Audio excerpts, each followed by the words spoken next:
Hi. Thank you for attending today's reading. Let's begin. The Girl I Met in the Train. Part 20. Hi friends, hand waving. This the 20th part of the story. So if you haven't read the first parts, please do, so that the story would make sense. You can easily find the previous parts on my profile. Just click on my profile, J0HNWIKK, above the title. I hope you will read them hugging face. I asked her to let me know if she ever becomes in a relationship. I believe it will help me a bit more to move on. I know it's dumb, but I still believe she might have feelings for me at some point in her life. Now she is very close to my home. Close to my heart. Still single, and there is a slight hope. She told me she would let me know. I don't understand why some psychopaths murder the people who rejected them. Why do they throw acid at their faces? What is going on inside their head? They say they do it because they were in love. I say they were never in love. How could you hurt someone you love? You cannot. It's not possible. If you do try to hurt them in any ways, it means you were never in love at the first place. It applies to the cases in which people try to talk trash about the people who rejected them. When you love someone, you don't try to hurt them. You just hope that they lead a happy life, even if it means they are happy without you in their life. You have to walk away so that they will feel better. I knew she cared about me. When I had COVID, she is the only girl I knew in my entire life who texted me and asked me how I was doing. I got COVID before there was a vaccine available.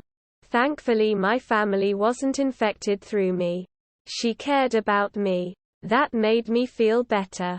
I was never interested in writing anything. My teachers told me I had the talent to write. Maybe I could have worked on that, but I didn't. Once I wrote an article for the school magazine. They were short of articles, and my English teacher asked me to write one before the class. It was kind of an emergency. I wrote what came to my head. I didn't put in my full effort. I was a lazy person, probably the reason why I never utilized the few talents I had. My article was included in the magazine, and the teacher told me I had done a good job. I didn't believe it. I thought my article was just in there to fill the pages. 2 years later, after I had written the article, one of our mutual friends had posted the article as his story. I had forgotten about the article that I had written. I was happy to see that someone had enjoyed reading it. After a few minutes, Remy forwarded that story. Told me that I had done a good job. She cared about me. Else she wouldn't read it and tell her feedback. From the day I met her to this very day, I can't remember a day I have never thought about her. I keep thinking of ways to try to make her happy without disturbing her. We never kissed. Never went on a date. Never hugged. Never held each other's hands, but I love her and I care about her. That day she asked me why I love her so much. I didn't have any reasons to say. I guess you don't need reasons to love someone. You only need reasons to hate. I never had any reasons to love her, and because I didn't have any reasons, I'm finding it hard to stop loving her now. If you love someone because they are pretty, your love runs out the day their looks change. If you love someone because they are rich, your love runs out when their money runs out.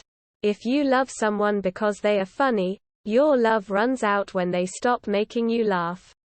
If you love someone for the reasons, you are loving the reasons, not the person, and that love won't last long. Few months ago, I asked my school arts teacher to draw her picture so I could gift it to her as a surprise. I knew she loved paintings and art. I had given the photo of her holding the teddy bear. I told Mike about my plan and he was totally against it. He discouraged me. One day I asked him why he was so negative about the plan. He told me to stop being a fool over and over again. He told me he had called her some days ago. He talked about me to her. He asked her why she doesn't love me and tried to convince her about how much I liked her. I was not really happy about that. He didn't have to call her and talk about me.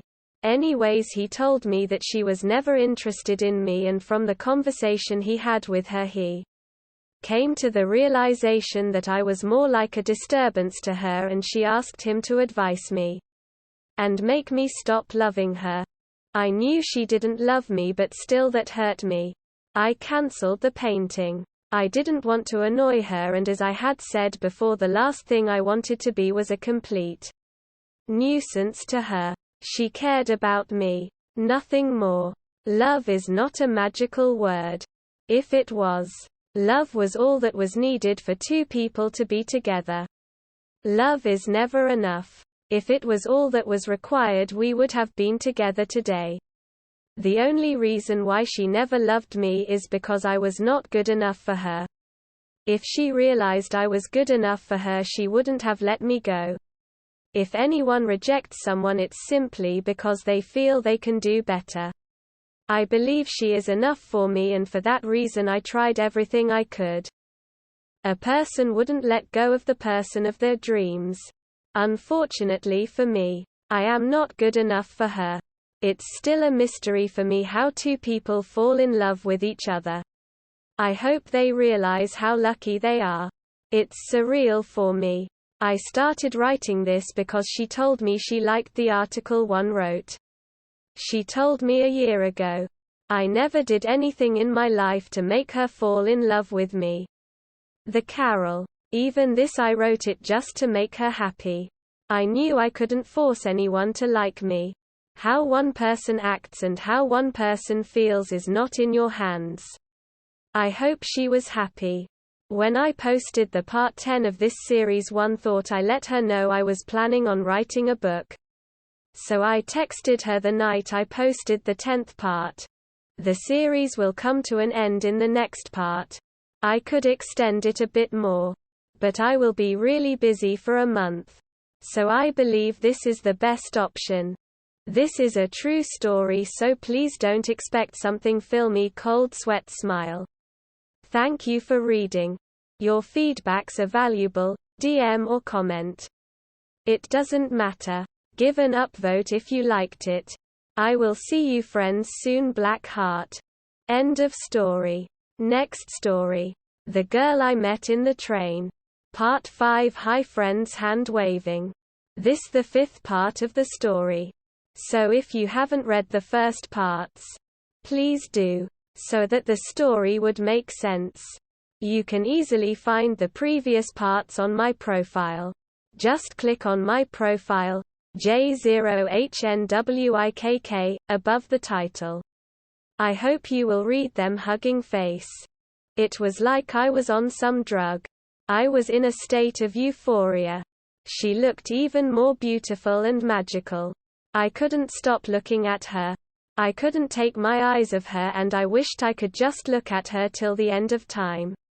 I wanted to hug her and tell her how much I loved her. I wished if I could just hold her face in my palms and tell her how she made me feel. I wish I was in a movie. So maybe I could have done that. She noticed me looking at her and we made eye contact twice. Of course I kept count of how many times our eyes met. It's a whole different feeling. I considered myself to be lucky that I am alive and that I'm able to be in love with someone. To be able to love someone is a gift. It's a blessing. I have no clue whether she remembers me. I don't think she does. That day I wanted her to notice me in such a way that she would never forget me. Different groups were asked to make a chart on a particular topic in the first day of the program. In the afternoon session of the second day, 2 students from each group were asked to go on stage and explain the chart. One must hold the chart while the other student explains it. It was the turn of the group in which I was seated. Every other group had completed their presentation. One student from our group had already went to the stage with the chart. Nobody else was willing to go to the stage. There were some boos in the hall and the priest who was conducting the program asked, "Isn't there any brave student in that group?" Boos intensified. I thought, this is my moment.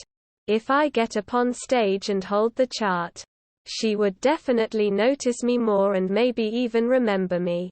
I got up and started walking to the stage.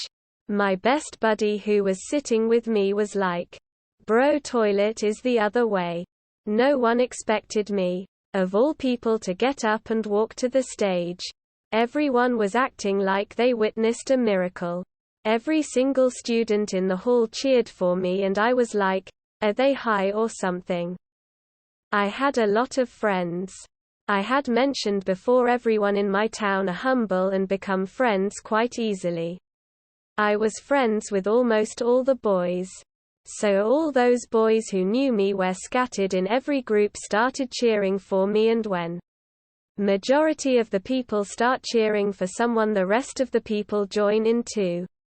The only thing my entry lacked was an intro music. Lol. I got up on the stage and the priest was like, "Well done, son, you deserved it."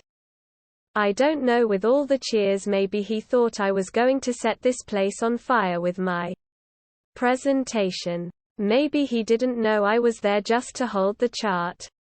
I went to my partner who was already on stage, and as I was about to take the chart to hold, he refused. He refused to give me the chart. Instead, I was given the mic.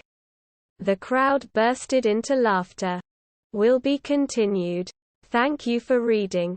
Your feedbacks are valuable. DM or comment. It doesn't matter. Give an upvote if you liked it. I will see you friends soon. Black Heart. End of story. That is all for today. If you want to support my automated channel, feel free to drop a like and subscribe. See you tomorrow.